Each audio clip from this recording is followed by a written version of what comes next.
Hello, my loves. Welcome back to Chemistry with Kismet Tarot.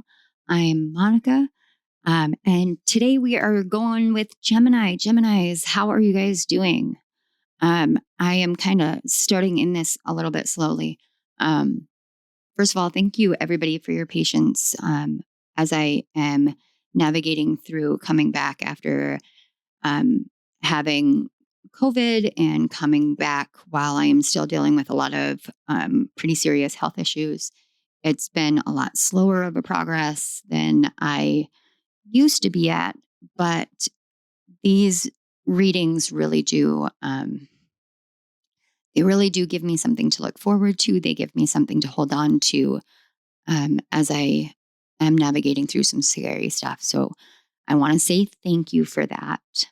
Now, Gemini, when I do these readings, I always note in the notebook the date and the time that I sit down to start channeling messages.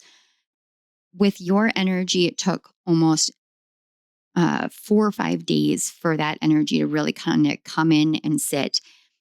And I'm filming on October 21st, which I'm hoping to get this out later this afternoon for you guys. But as I was writing October 21st, I was hearing 24th, and then I heard in 3 days' time, as if there was some sort of beginning to some sort of intention work or even storytelling. I don't know what the significance of that is. It just seems like something that Spirit wanted to mention. I also was getting repeating 7s and 5s. You may be seeing those as numbers.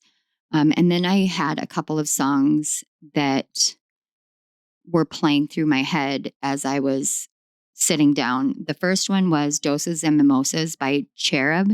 And the second one is Runaway Train by Soul Asylum. I don't know if either one of those are significant for anybody, but if they are, or if you guys are curious about them, I would suggest checking them out. Check out the lyrics, see what it is that they're saying to you. So I did get a direct message for you guys. And this is something that happens a lot with me when I sit down, I get and just kind of open the channel. I will sit and do some automatic writing. So I got, how long will you run, Gemini? Run to others, run from the past, run from yourself. All that you hold within is important, but only in the ways in which you choose it to be. You have 2 faces. Thus, what would it take for them to see each other and realize they are the same? This reading is about the archetypal energy and phase that you're in at this current time in your life. And for this 2 faces to come in, we can have that seem like a negative connotated statement. You're two-faced. But the thing about Gemini energy is because you're mutable and because you flow so easily with understanding of yourself, of the world, of others, of different situations in different scenarios, in different states of being, you're the person that can see things from both perspectives when there's conflict. You can see a situation from multiple angles and multiple ways, and you can understand it from all of those perspectives. And some people view that as you're taking this side or you're taking that side. But what you're doing is you're showing everyone in the world in those moments that we're all connected. Everything is connected. There are a multitude of worlds stacked and sandwiched together because we all live in our own world. Each one of our worlds is based upon our perspective. And when we have a resonant perspective, now we have an overlap energy. That's where you see symbols like I'm being shown now, like the Vesica Pisces or Venn diagrams, or even the flower of life, where you have multiple circles or multiple worlds that are overlapping, and those overlapped worlds actually create a life of them, of a whole different realm. We see that when we have, say, a family unit. So for instance, I am married and I have 4 children. Each one of us is operating in our own unique world. We all have our worlds based off of perspectives. When those perspectives clash, then we come together and we talk things out. I share my side, they share their side, and we come together so that we understand all of these joint perspectives. It doesn't mean that my perspective is right or their perspective is right or there's anybody wrong in the situation. It's just about the viewpoint. And when we find that common ground, now we come together and we overlap our understanding, but we still have our own uniqueness.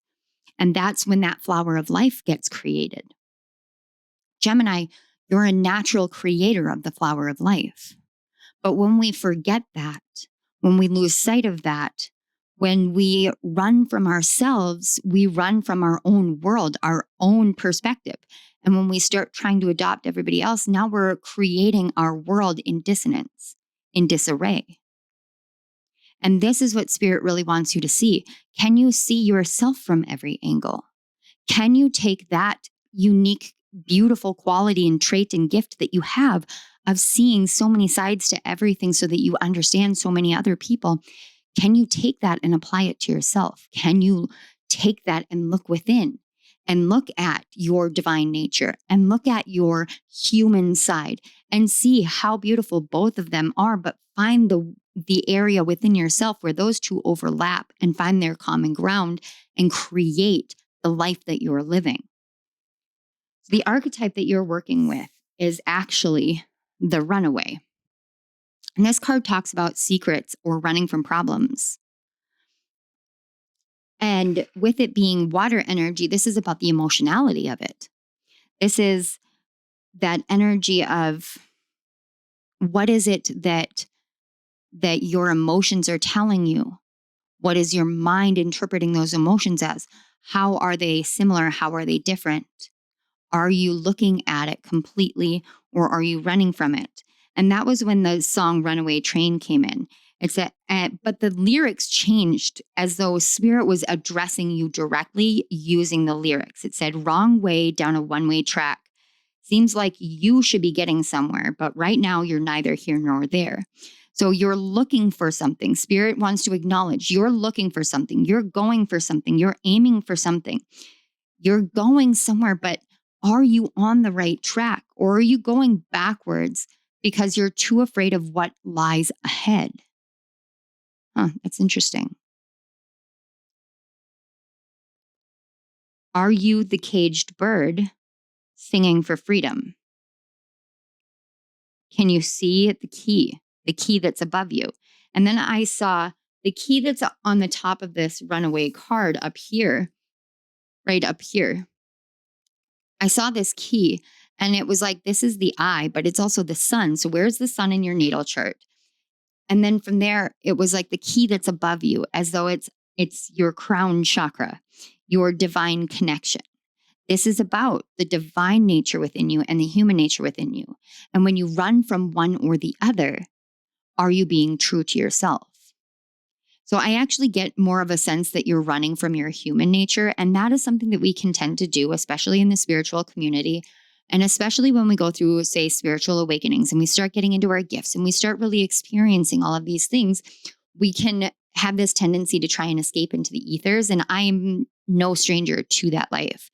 And when you come back down and you come back to your own humanity and your own reality and face everything, sometimes the things that we have to face are the scariest things we've ever found. For me, I know it comes down to my physicality. My physical health is something that is very hard for me to face. And that's because I spent so much time in the ethers that I didn't give the proper acknowledgement, understanding, care, kindness, love, and honoring to my vessel, to my physical vessel, my physical body. And when I started realizing that I wasn't taking care of it in the way that I should have, I essentially slammed my whole consciousness back into my body and felt everything that I was choosing not to acknowledge. And now I'm living with the cause and effect of that. When we're running from our physicality, we're running from the fact that we are human. Oftentimes it's because we're in a trauma response. We don't want to be in our body because our body isn't safe for whatever reason. If any of you are resonating with this, I want you to understand you're not alone in this. You're not alone in this struggle. It is a very solitary, isolating struggle to not know how to be inside of your body completely, to not know how to take care of it completely, and to be a little bit afraid of being within it. I understand it completely in my own unique way. It may not be in the same way that it applies to you. It may just be that you guys are struggling because of, say, body image issues, or you're struggling because someone somewhere said something to you about your hair, your teeth, your clothes, whatever it is. And so you have a sense that that part of you is now something that you have to hyper analyze because somebody said something somewhere. And you can understand their perspective so well because you're a Gemini. So it's more of finding the way to see if that's their perspective. What is your perspective? If those two clash, then those are separate parts of the overlap of those two worlds.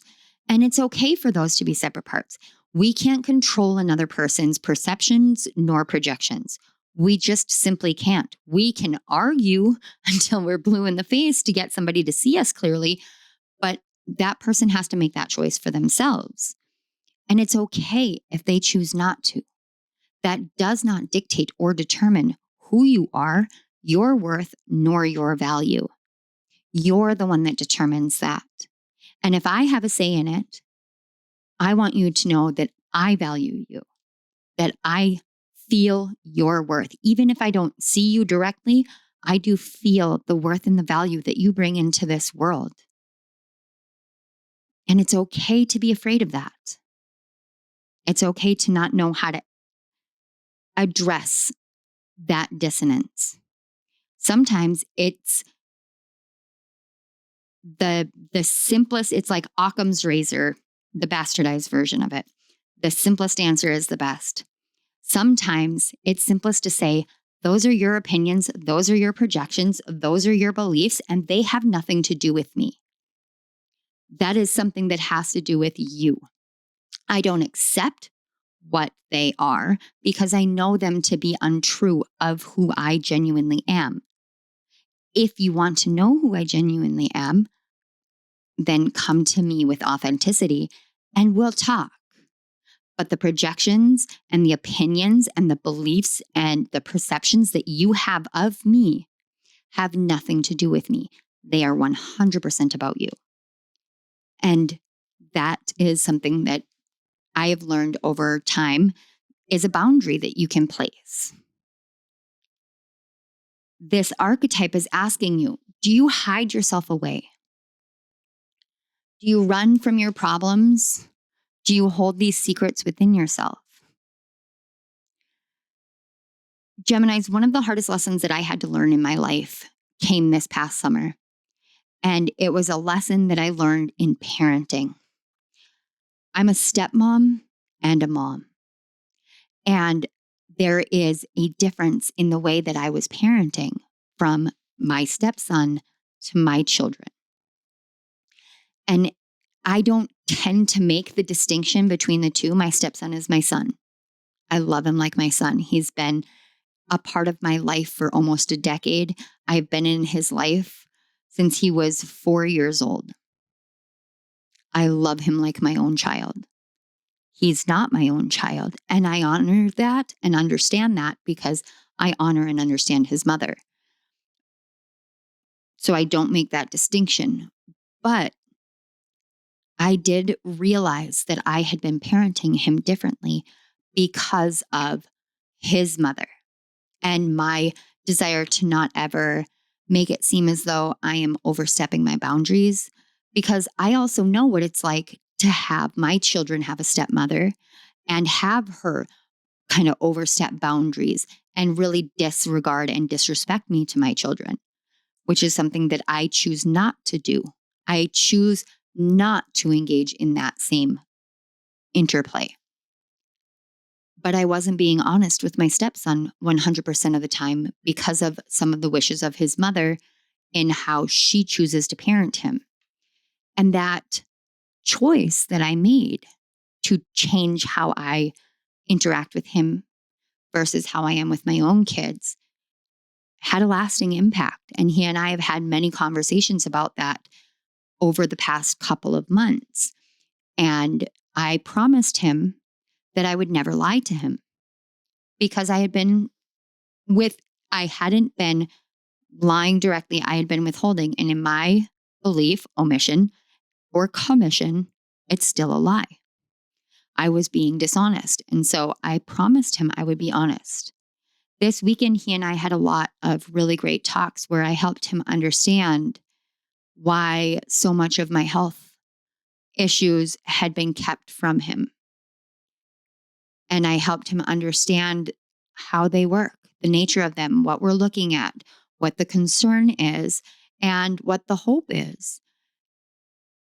And over time, that relationship has changed dramatically. When we're operating in a different way, when we're parenting or we are even just interacting with friends, we have to look at how honest am I being with myself? Am I really being honest or being authentic? Or am I changing myself to suit this or to suit that? That's where we come into your conscious influences. So with this conscious influence here, this is about those secrets that you're aware of, those things that you ignore. Secrets can be like an indolent cancer. So an indolent cancer is one that exists and it builds and grows slowly. Sorry about the camera. Chunk is readjusting over here in her chair. It grows slowly, and it's almost this ominous presence that exists within the body because it's always there and it's always growing. And it's always this kind of wait and see until it does the shift into being a bigger issue, a bigger problem that needs to be treated. And that's just kind of the nature of how they work. But when we're operating with these secrets can become that. When I was keeping secrets or withholding, omission with my stepson, it created a lot of conflict between him and I. We butted heads a lot. And he didn't know how to express the fact that I was treating him differently. I was talking to him differently. And I didn't know how to express to him my reasons why until I realized the only way to express that is just to be completely honest and upfront. And that is my operating mode. That is how I parent my other children. It hasn't always been that way, but it is something that I do now. And I do it now.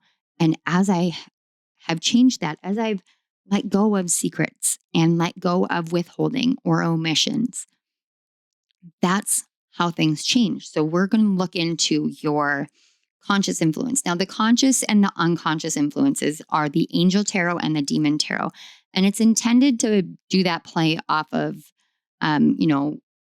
cartoons or, in 90s shows where there would be that poof of smoke and you'd have an angel on one shoulder and a demon on the other shoulder. You have your conscious influences and your unconscious influences. And the unconscious influences are not inherently bad or negative. They're simply parts of you that are in the background that you may not be fully aware of. The conscious influences, it's like that angel on your shoulder. It's the conscience. You know that you should be operating this way or that this is an influence upon you. But it's about how it gets applied to that archetypal energy. So as these secrets and these problems come up and you have to face, am I going to stay caged by them or am I going to be honest? Am I going to move forward in my life? We have the King of Wands with Daniel and the card number 50, which reduces to a 5. It says, God the merciful judge and its eloquence gives answers to those in doubt. So when you're in doubt, especially self-doubt, how do you negate that self-doubt? How, not even negate it. You don't want to negate self-doubt because that makes the self-doubt stronger, in my opinion, in my experience. You want to overcome it. Your conscious influences is understanding that you have the ability to show mercy, to show compassion. You know how to communicate in this beautiful way. You know how to operate in these beautiful ways. You know how to build a life and a persona that is based off of this passionate nature, that is based off of this way of speaking very clearly, of speaking very divinely, because you have that divinity within you and it is like the other half of yourself. Consciously, you know that you can do this. You know that you can speak with elegance and eloquence, that you can answer and help assuage doubt. But that's just the influence. This is about what your choices are as well. And so when we look at that, then we also have to look at what is going on in the background. We have Kali, divine feminine, but a dark divine feminine. Kali Ma or Kali, she wears this necklace of bones. And the message that I got from this is she who in the shadows wears the minds of those she lost or those who lost their minds. And with, I forgot to mention, with the King of Wands or the Angel of Daniel, I got the Spear of Destiny and then the movie Constantine. And then I got a series of words: revolution, retribution, retaliation, revelation.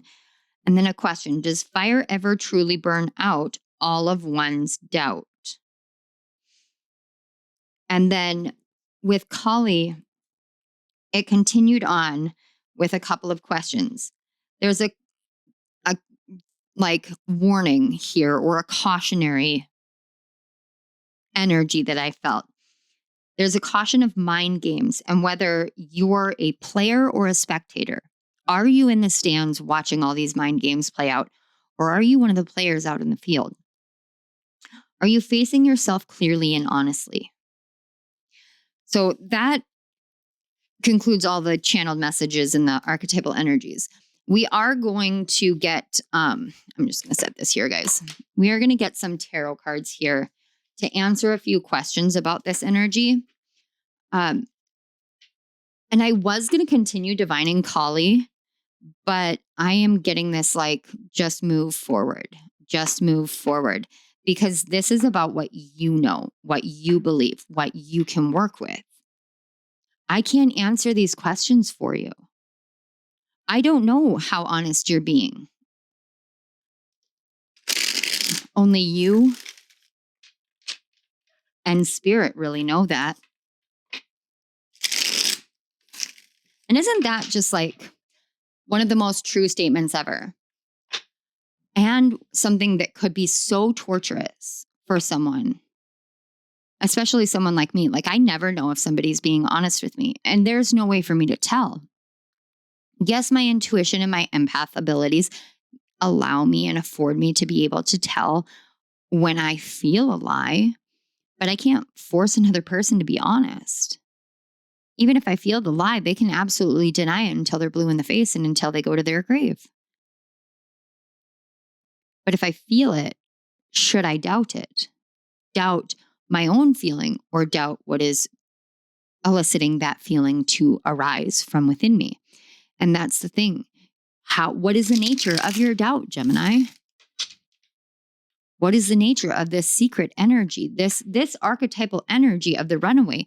It's asking you, what's the nature of the emotionality that you're running away from? What are you keeping from people? What are you feeling that you don't want to be feeling? And so you run from it. And do you think that you're the only person who does that? I just want you guys to know, I genuinely, I genuinely do that a lot. There is so much going on in my life right now and in my health right now that I don't want to face.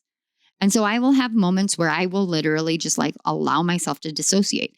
I will do it consciously where I say, yeah, I need a break. I need a break from the thinking. I need a break from the overwhelm. So I'm going to do this and I'm going to do that. And we could see it as unhealthy. I could say it's unhealthy. And in a way, it kind of is, except that I'm doing it consciously. When you do that consciously, it actually helps you navigate beyond that doubt that you feel. So we can think a lot of these things are negative, but that just depends on what we choose our perception to be. So this is about what you don't see about your current archetypal phase. And we've got the Prince of Cups. And I love that it's Draco Malfoy on the Prince of Cups because Draco always seemed like such a douche. Like he was such a douche in the books and the movies.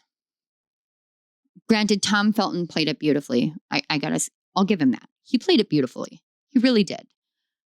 But you see him as this awful, terrible, spoiled, rotten, entitled, bratty jackass in the beginning. And he is.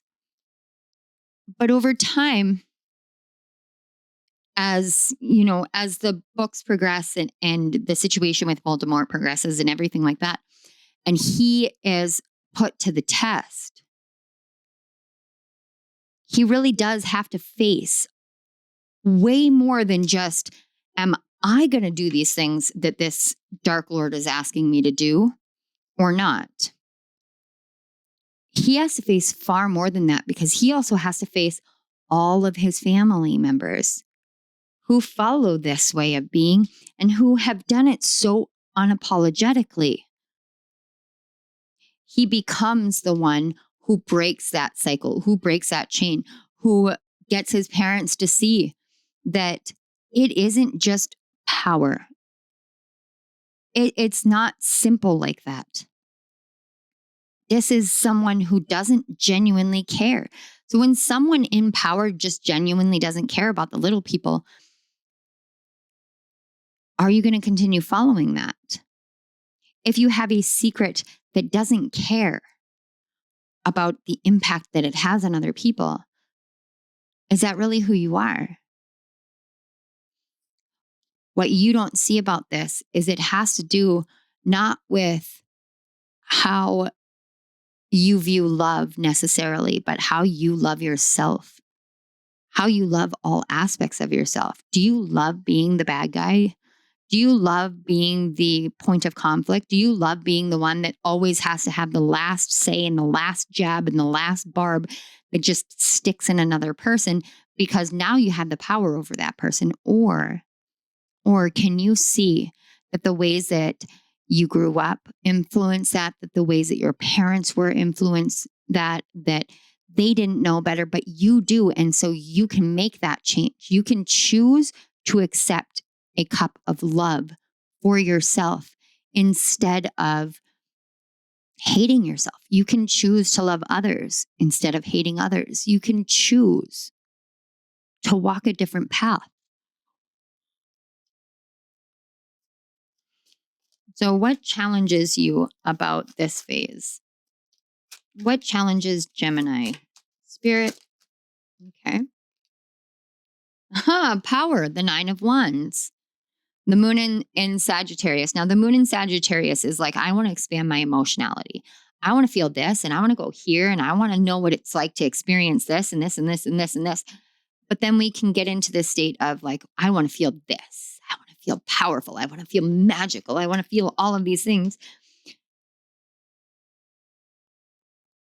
But what good does it do if you don't feel their opposite? If you don't understand the darkness, can you really truly enjoy the light?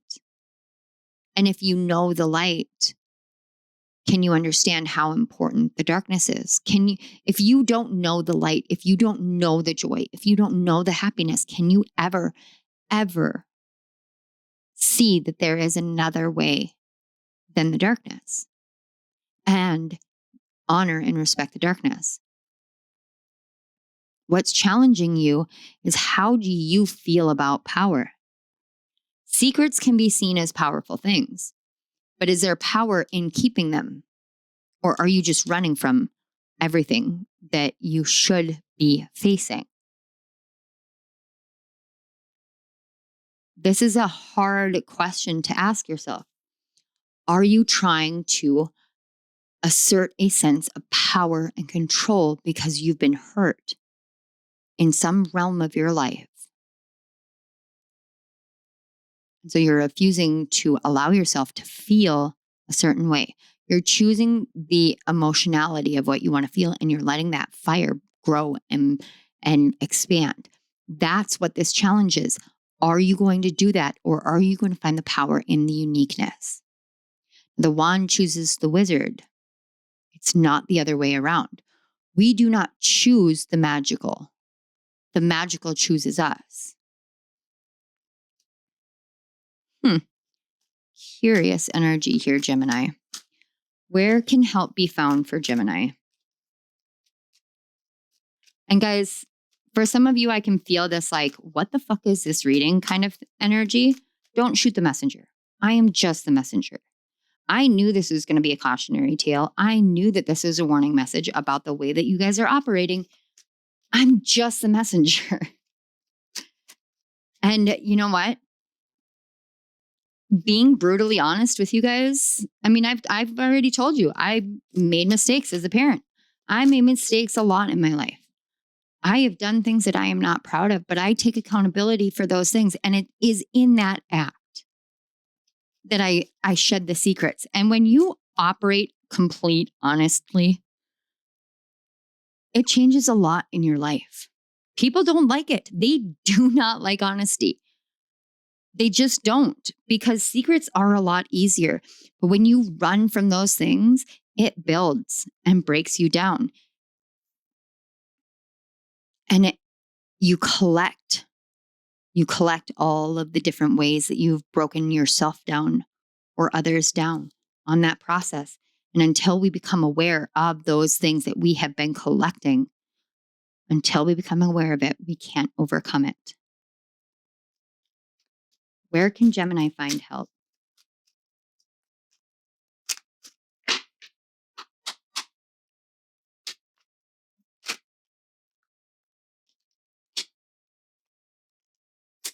The Empress. By loving yourself.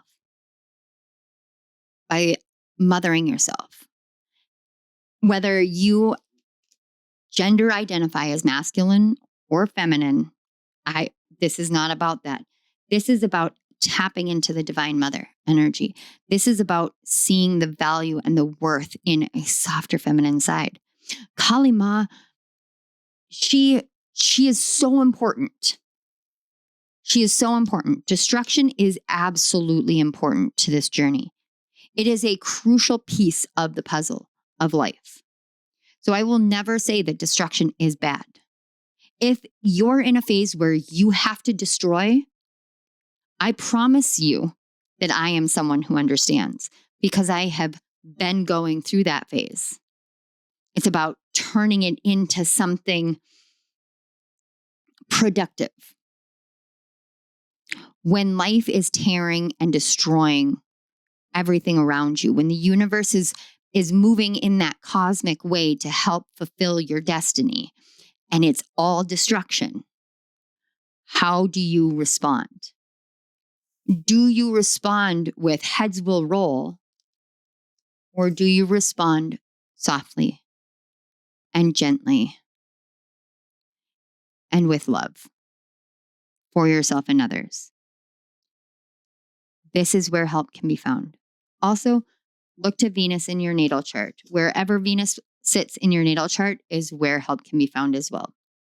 But this is about remothering yourself. It's about giving yourself all of the care and the kindness and the love and the compassion that a mother gives to a child.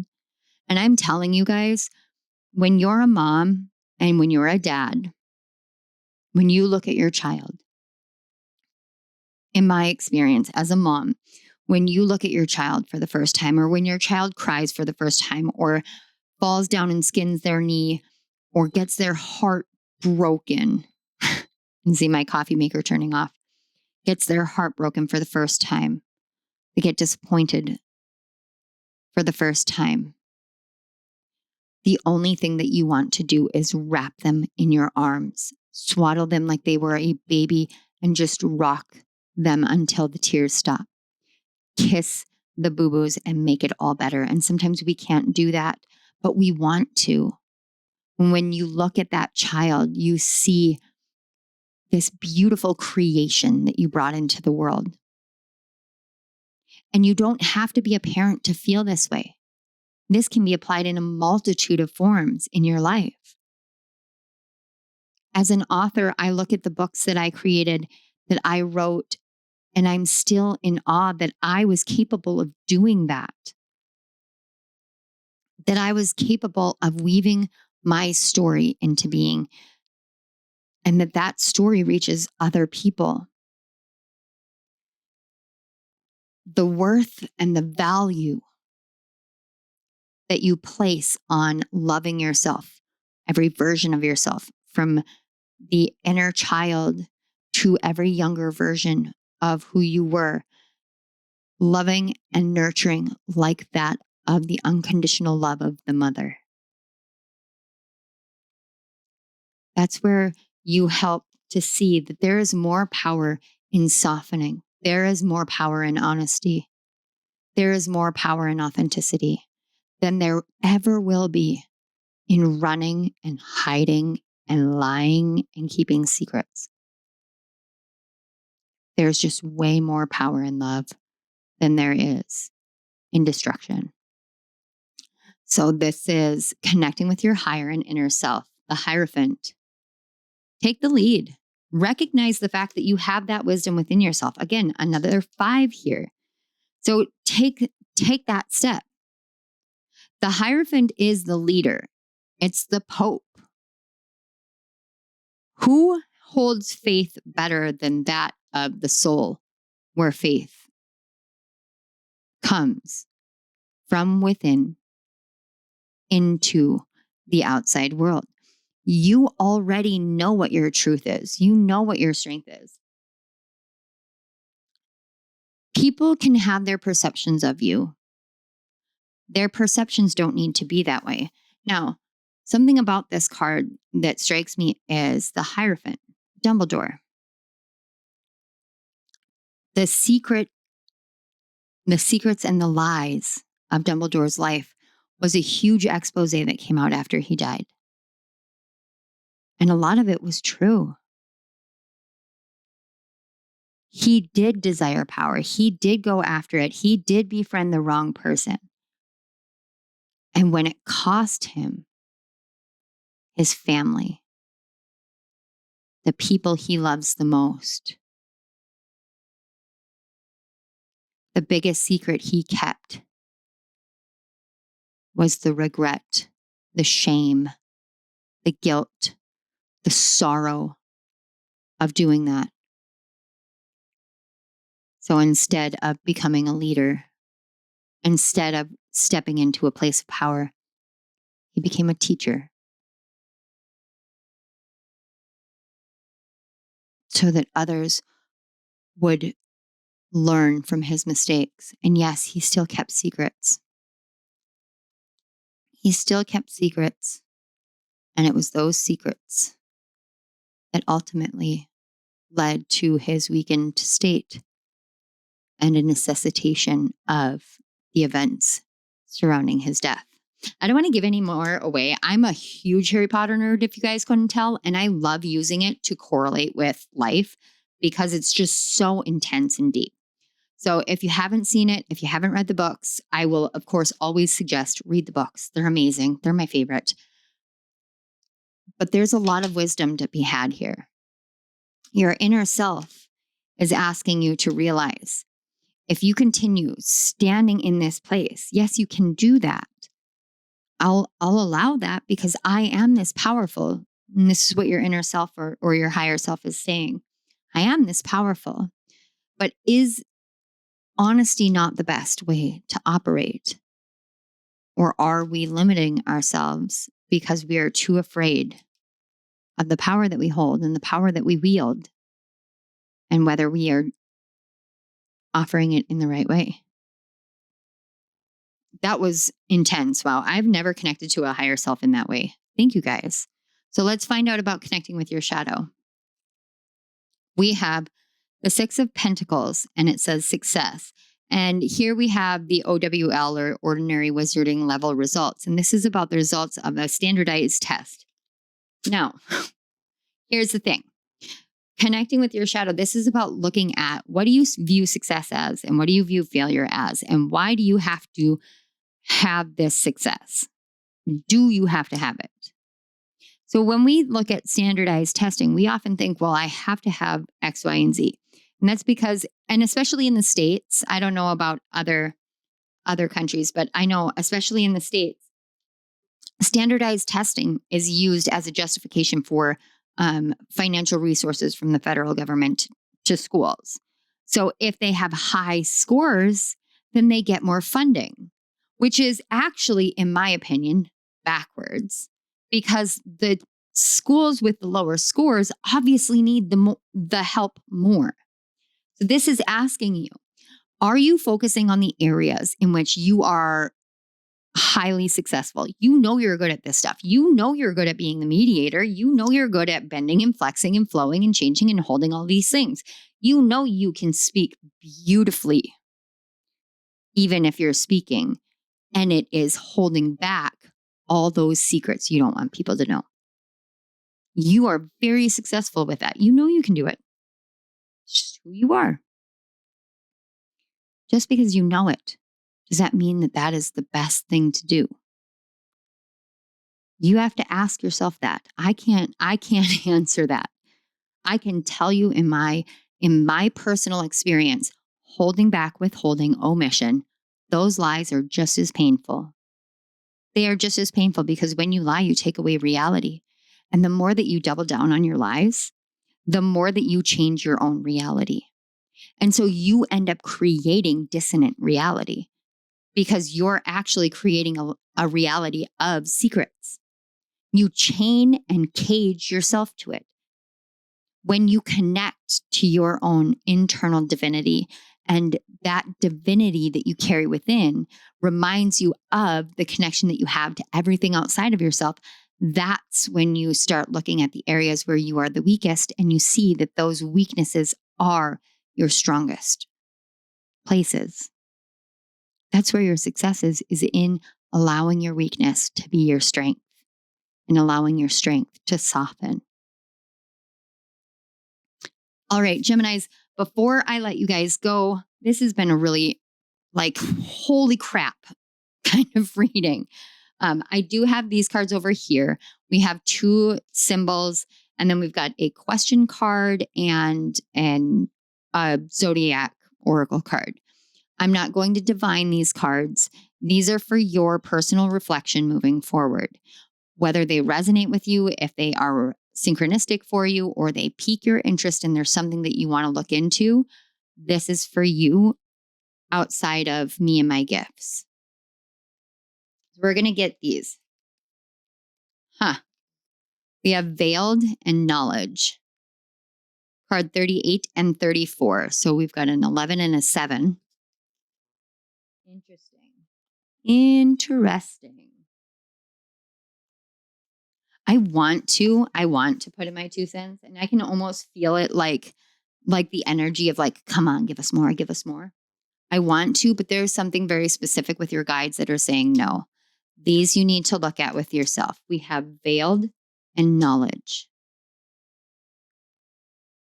What they mean is determinant for each one of you differently. So we have Mercury and Aries with restlessness. And Mercury is your ruler. And then finally, what more can I learn in order to make a more informed decision? I'm going to hold that up there and hopefully, there we go. In case you want to screenshot it or write it down or anything like that. What more can I learn in order to make a more informed decision? This archetypal energy of the runaway, it's asking you to think about what you're running from, how long you're going to run, and whether it's time to come back home. Face yourself, integrate. Remember how whole you are as your unique self. And remember that you have the power to create your reality, your world. And it is up to you to create it in either honesty or secrecy. The choice is yours, Gemini.